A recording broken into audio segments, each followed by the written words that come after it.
شادی میں بہت سے رسم و رواج کرتے ہیں، جیسے کہ ناریل پھوڑنا، جلوہ ڈالنا، کیا یہ سب حدیث سے ثابت ہے؟ دیکھیں، ناریل بھی پھوڑو، انڈے بھی پھوڑو، جو کچھ بھی کرنا ہے آپ کو میں لمٹ آپ کو بتا دوں، کیونکہ شادی جو ہے یہ خوشی کا وقت ہوتا ہے۔ جیسے مہندی لگانا، ہلدی لگانا، یہ سب ہمارے یہاں کے رواج ہیں۔ یہ ضروری نہیں کہ پوری دنیا میں ہلدی لگ رہی ہوں، ہمارے علاقے میں ہوتی ہیں، ہندوستان میں پھیلی ہوئی ہیں۔ شریعت ایسی کسی بھی رسم کو منع نہیں کرتی جو قرآن و حدیث سے نہ ٹکرا رہی ہو۔ بات سمجھ میں آ رہی؟ خوشی آپ کے لیے جائز ہے، بس اتنا دیکھیں کہ شریعت کے خلاف کوئی چیز تو نہیں جا رہی۔ ہاں، ہلدی کھیلنے میں، آپ لیمو کھیلنے میں، کہیں لڑکیوں کے ساتھ، عورتوں کے ساتھ بے تکلف ہو گئے، خلط ملط ہو گیا، ایک حرام کام آپ نے کیا، اور ایسا رسم جائز نہیں۔ باقی آپ سارے لوگ ہلدی ایک آپ کر رہے ہیں، وہاں ضیاء بھی نہ ہو۔ آپ اگر ہلدی چہرے وغیرہ پہ گورے ہونے کے لیے لگاتے ہیں تو خوب لگائیں، سارے ایک دوسرے کو لگا لیں۔ اس رسم میں کوئی وہ نہیں، شریعت اس کو منع نہیں کر رہی ہے۔ اسی طرح سے اب یہ جلوے کی بات ہے، جلوہ کیا چیز؟ وہی جو رخصتی کے وقت جو عورتیں گیت گاتی ہیں، یہی کوئی حرج نہیں۔ پہلے مجھے وہ شعر سننا پڑے گا کہ عورتیں گاتی کیا ہیں، مطلب اگر وہ کوئی کفریہ باتیں نہیں کہتی، حرام باتیں نہیں کہتی تو خوب وہ گائیں، کوئی مسئلہ نہیں۔ کیونکہ عرب میں بھی رواج تھا کہ جب دلہنوں کو رخصت کیا جاتا تھا تو آس پڑوس کی جو سہیلیاں ہوتی تھیں وہ گنگناتی تھیں، اور حضور پاک صلی اللہ علیہ وسلم نے اس کی اجازت عطا فرمائی، کیونکہ وہ خوشی کا دن ہے۔ بلکہ اللہ کے حبیب صلی اللہ علیہ وسلم نے فرمایا اعلنوا النکاح واضربوهن بالدفوف، نکاح کا اعلان کرو اور اس وقت جو ہے دف بجا کر کے آواز سے لوگوں کو بلاؤ۔ چھپ کر کے نکاح نہیں ہوتا، تو دف بجانے کی اجازت جب ہے تو یہ خوشی شریعت کی لمٹ میں ہے، شریعت کے حدود میں۔ تو میں نے ہر ایک، اب کیا کیا میں رسم و رواج آپ کو بتاؤں کہ بہت ساری جگہوں پر وہ ہے، یہ ہے، یہ ہے، ایک فارمولہ بتا دیا کہ کوئی ایسا رسم جس میں حرام کاری ہو رہی ہو اس سے بچیں، باقی کوئی بھی خوشی آپ کر سکتے ہو کریں۔ حرام کاری جیسے اجنبی مرد کا اجنبی عورتوں سے ایک دوسرے کو مل جانا، خلط ملط ہونا، ناچنا، ڈانس کرنا، یا حرام چیزوں کی گنگنانا، جیسے گانوں پر رقص ہوتا ہے، یہ تمام چیزیں اگر نہیں ہیں تو سارے رسم و رواج شادی میں جائز ہیں، کوئی حرج نہیں۔ اور سوال ہے، کیا نکاح کے لیے بنا داڑھی والا انسان کی گواہی لے سکتے ہیں؟ ہاں، لے سکتے ہیں، لیکن اس داڑھی والے کو کہیں کہ آئندہ چل کر داڑھی رکھ لے، سنت ہے۔ دوسرے مذہب کے لڑکی یا لڑکے سے شادی کرنا اسلام میں کیسا ہے؟ ناجائز ہے، آپ کی شادی ہوگی ہی نہیں جب تک کہ وہ اسلام قبول نہ کرے۔ دوسرے مذہب کے ساتھ تمہارا نکاح ہی نہیں ہوا، بلکہ وہ زنا ہے، کیونکہ اللہ تعالیٰ نے فرمایا وَلَا تَنكِحُوا الْمُشْرِكَاتِ حَتَّى يُؤْمِنْ، تم مشرکوں سے ہرگز نکاح نہ کرو جب تک کہ وہ ایمان نہ لائیں۔ اور اللہ نے فرمایا وَلَعَبْدٌ مُؤْمِنٌ خَيْرٌ مِّن مُشْرِكٍ، اگرچہ تم کو وَلَوْ أَعْجَبَكُمْ، اگرچہ تم کو کوئی کافر پسند آئے، لیکن اللہ فرماتا عَبْدٌ مُؤْمِنٌ خَيْرٌ، مومن بندہ سب سے تو بہتر ہے تمہارے لیے۔ وہ لڑکی کے لیے بھی فرمایا گیا، لڑکے کے لیے بھی، اور مومنہ عورت تمہارے لیے سب سے بہتر ہے۔ ہاں، اگر کوئی اسلام میں آ چکے ہیں، جیسے بہت سارے لوگ یہ سمجھتے ہیں کہ یہ بھی ایک ثواب کا کام ہے، سارا ثواب کا کام کسی عورت کو نکاح کرنے میں ہی، کچھ نوجوان سمجھتے ہیں کہ وہ تھی نان مسلم، میں نے اس کو اسلام قبول کروا دیا ہے، وہ مسلمان بنی ہے۔ میرے عزیزوں، صرف شادی کے لیے اگر کوئی اسلام آیا ہے تو وہ پتہ نہیں اسلام کب تک ٹھہرتا ہے۔ اب اگر کوئی توبہ کر بھی لیتا ہے تو شریعت نے یہاں پر وہ بھی ایک ہمارے پاس سسٹم رکھا ہے کہ 6 مہینے انتظار کیا جائے، کیونکہ توبہ کے آثار ظاہر ہونا چاہیے کہ وہ سیریس ہے یا نہیں، یا تو پھر وقتی طور پر توبہ کیا ہے۔ تو اگر کوئی اسلام بھی لایا ہے تو اس کو 6 مہینے انتظار کریں، اور چاہیں تو اس کے بعد نکاح کریں۔ سوال یہ ہے، اگر دولہا جہیز نہ لے اور مہر بھی ایسا دے کہ ہونے والی زوجہ کو اتنے سورے یاد کروائے گا، اور دلہن بھی اس چیز سے راضی ہے، تو ایسا مہر کیسے ادا کیا جائے؟ کیونکہ مہر شادی سے پہلے ادا کرنا ہوتا ہے۔ حدیث پاک میں اس کا ذکر تو ہے، حضور اکرم صلی اللہ علیہ وسلم کے پاس ایک خاتون آئی، یہ ابھی حدیث ہم نے ابھی پڑھی، انہوں نے کہا کہ میرا نکاح آپ چاہیں تو کر لیں۔ حضور صلی اللہ علیہ وسلم نے توجہ نہیں فرمائی۔ محفل میں بیٹھے ہوئے ایک صحابی تھے، انہوں نے کہا یا رسول اللہ صلی اللہ علیہ وسلم، اگر آپ رغبت نہیں رکھتے تو مجھے نکاح کروا دیں۔ اللہ کے حبیب صلی اللہ علیہ وسلم نے فرمایا ٹھیک ہے، تمہارے پاس کچھ مہر ہے دینے کے لیے؟ انہوں نے کہا میں غریب ہوں، کچھ بھی نہیں ہے۔ کہا جاؤ ایک انگوٹھی اگر مل جائے تم کو، لوہے کی انگوٹھی ہو تو لے آؤ، مہر میں کچھ تو دینا ہوگا۔ انہوں نے کہا میرے پاس لوہے کی انگوٹھی تک بھی نہیں۔ سب چلے گئے محفل میں۔ حضور اکرم صلی اللہ علیہ وسلم نے اس صحابی سے پوچھا حل معک من القرآن، کیا تم کو قرآن کی کوئی سورہ یاد ہے؟ انہوں نے کہا ہاں کذا و کذا، یہ صورتیں یاد ہیں۔ کہا جاؤ اس خاتون کو وہ صورتیں یاد کراؤ، یہی تمہارا مہر ہے۔ تو قرآن کی تعلیم کو حضور صلی اللہ علیہ وسلم نے مہر مقرر فرمایا۔ تو امام شافعی رضی اللہ تعالیٰ عنہ کے مذہب میں یہ ہے کہ تعلیم اس پر اجرت ہوتی ہے، اور وہ اجرت جو ہے وہ مہر مقرر کیا جائے، لیکن امام اعظم ابو حنیفہ رضی اللہ تعالیٰ عنہ کے نزدیک یہ نہیں ہے۔ مہر ہمارے ہاں کوئی قیمت والی چیز ہی ہونی چاہیے، اور کم سے کم مہر، سوال یہاں پر یہ بھی ہے اقل مہر کیا ہے، کم سے کم کتنا دینا چاہتا ہے، یعنی 1 روپے 2 روپے نہیں، شریعت میں کم سے کم مہر کی مقدار 10 درہم ہے۔ 10 درہم فی زمانہ کتنا ہوتا ہے؟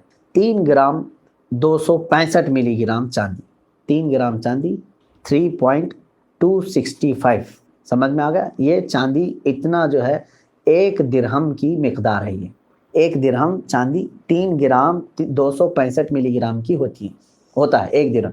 اب 10 درہم آپ حساب کر لیں، تقریباً وہ 32 گرام چاندی اور 659 ملی گرام، تقریباً 32 گرام اور 659 ملی گرام چاندی، یہ اقل مہر ہے۔ ابھی مارکیٹ میں کیا چل رہا ہے اس کا وزن آپ سونار سے معلوم کر سکتے ہیں، چاندی 32 گرام کتنی ہوتی ہے، وہ سب سے کم مہر ہے، اس سے کم مہر رکھنا جائز نہیں ہے۔ کیا شیخ لڑکا سید لڑکی سے نکاح کر سکتا ہے؟ یہاں پر یہ کفو کے مسائل ہیں، وقت بہت زیادہ ہو گیا ہے۔ شیخ لڑکا سید لڑکی سے نکاح، اس طرح سے جو برادریاں ہیں ہمارے ہاں، خاندان ہیں، اس کا بھی اعتبار کیا گیا ہے۔ اگر لڑکی کم عمر ہے اور سید لڑکی چونکہ اعلیٰ خاندان ہے اور رسول کریم صلی اللہ علیہ وسلم کی آل میں سے، تو جو بھی سید لڑکی کو نکاح کر کے لائے، نکاح تو ہو جائے گا اگر اس کے ماں باپ کو اعتراض نہ ہو تو، اگر لڑکی کے ماں باپ کو اعتراض نہ ہو تو نکاح ہو جائے گا، لیکن یہاں دوسروں کے لیے یہ واجب ہوگا کہ وہ آئے ہوئے آل رسول کا احترام کریں۔ اگر آپ نے اس کا احترام نہیں کیا تو یہاں قصوروار ہوں گے، کیونکہ وہ سید ہیں۔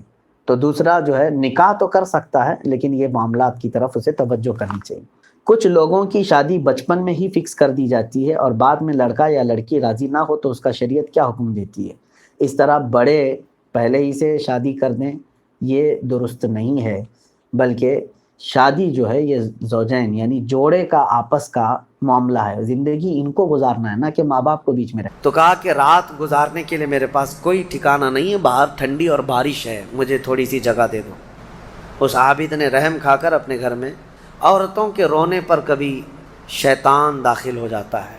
مدد کے لیے عورت رونا دھونا جب کرتی ہے تو اچھوں کا ایمان ختم ہو جاتا ہے۔ وہ عورت رونے لگی کہ میرا کچھ کوئی سہارا نہیں، بارش میں بھیگ جاؤں گی، میں تڑپ تڑپ کے ختم ہو جاؤں گا۔ اس عابد شب زندہ دار اس نے اپنے خانقاہ میں جگہ دی تھی۔ جب رات ہو گئی تو وہ عورت آئی اس کے سامنے آئی اور اوریانیت کے ساتھ عجیب و غریب حرکتیں کر کے اس کو گناہ پر ابھارنے لگی۔ وہ عابد تنہا تھا، وہ قریب آیا، اس کے بعد پوچھا کیا چاہتی ہے؟ کہا چل کوئی نہیں ہے رات میں، کوئی نہیں ہے، ہم لوگ اپنے جسموں کی سکون حاصل کر لیں۔ اس عابد نے کہا کہ ٹھیک ہے، میں اس سے پہلے تھوڑی دیر میں بھی آتا ہوں، خواہش ہے تیرے ساتھ آ جاتا ہوں، سوتا ہوں، لیکن اس سے پہلے میں دیکھتا ہوں۔ اس نے کیا کیا، گھر میں جو چراغ جل رہا تھا، بہت اس وقت مشعل جلائے جاتے تھے، کرنٹ تو نہیں، لائٹ نہیں، مشعل جو جلائے جاتے تھے، اس نے وہ مشعل کو قریب کیا، پہلے اس میں اپنی انگلی لگایا تو چمڑی جل گئی، ہاتھ جھٹکنے لگا۔ وہ خاتون تیار کھڑی تھی، پوچھنے لگی کہ کیا کر رہا ہے؟ کہا رک جا دیکھ رہا ہوں۔ تھوڑی دیر کے بعد دوسری انگلی آگ میں لگایا، چمڑی جل گئی۔ پھر اس کے بعد وہ اسی طرح جلاتا رہا انگلی کو۔ اس خاتون نے پوچھا کہ کیا کر رہے ہو تم؟ اس عابد نے کہا میں دیکھ رہا ہوں، اس آگ کو میں برداشت کر سکتا ہوں تو پھر ٹھیک ہے، میں یہاں مزے بھی کر لوں گا، اس لیے کہ جہنم کی آگ اس سے 70 گنا زیادہ تیز ہے، میں نے سنا ہے۔ دیکھ رہا ہوں کہ یہاں کی آگ میں برداشت کر پاتا ہوں۔ 2 انگلیاں سامنے کیا، 3 انگلیاں کیا، 4 انگلیاں جب مشعل میں لگایا تو پورا چمڑا جل کر کے صرف انگلیوں کی ہڈیاں کالی ہو کر رہ گئیں۔ ہاتھ پورا چمڑا لٹک گیا، پورا ختم ہو گیا، ہاتھ پورا جلا رہ گیا۔ وہ عورت چیخ مارنے لگ گئی کہ کیا کر رہا ہے، چمڑے کے جلنے کی بو آنے لگ گئی۔ اسی اثنا میں وہ عورت چیخ مار کر کے باہر نکلتی ہے کہ بچاؤ مجھے، بچاؤ، یہ پاگل ہو گیا، پاگل ہو گیا۔ بادشاہ کی پولیس وہاں سے گزر رہی تھی، آئی اور اس نے پوچھا کہ کیا ہوا ہے؟ کہا کہ اس عابد نے میری عزت پر حملہ کر دیا۔ تو پولیس اندر گھس گئی، دیکھا تو یہ بیٹھا ہوا تھا، اب آؤ دیکھا نہ تاؤ، حملہ کر دیا اس پر۔ لوگوں کو باہر پتہ چل گیا کہ ایسا ایسا ہوا ہے، ایک عورت آئی تھی اور اس پر عابد رات کو تنہائی میں اس کے ساتھ منہ کالا کر رہا تھا۔ تو لوگوں نے مارنا شروع کیا، اتنا مارا کہ وہ عابد مر گیا، انتقال ہو گیا، ختم ہو گیا۔ اب مسئلہ یہ ہے کہ اب لوگوں میں یہ بات پھیل گئی کہ اتنے سالوں جس کو ہم نے عبادت میں دیکھا تھا وہ ایک عورت کے چکر میں آخری وقت بہک گیا اور منہ کالا کر لیا۔